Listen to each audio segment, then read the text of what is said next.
বছর ঘুরলেই বাংলায় বিধানসভা নির্বাচন।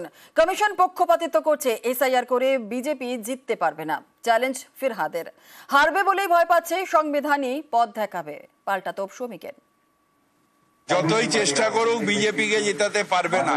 নির্বাচন কমিশন সাংবিধানিক পোস্ট, কিন্তু সেই বিশ্বাস অর্জন এখনকার যে নির্বাচন কমিশনার আছে তিনি পাচ্ছেন না। তার কারণ অমিত শাহ সেক্রেটারি ছিলেন তিনি। এই এসআইআর এর মাধ্যম দিয়ে বিজেপির তাবেদারি, এটা আমরা মানছি না, আর বাংলায় আমরা এসব করতে দেব না। নির্বাচন কমিশন একটি নির্দিষ্ট আইনের ভিত্তিতে এসআইআর করছে। বিহারে এসআইআর শুরু হয়েছে, পশ্চিমবঙ্গে মৃত্যু ঘণ্টা বাজছে।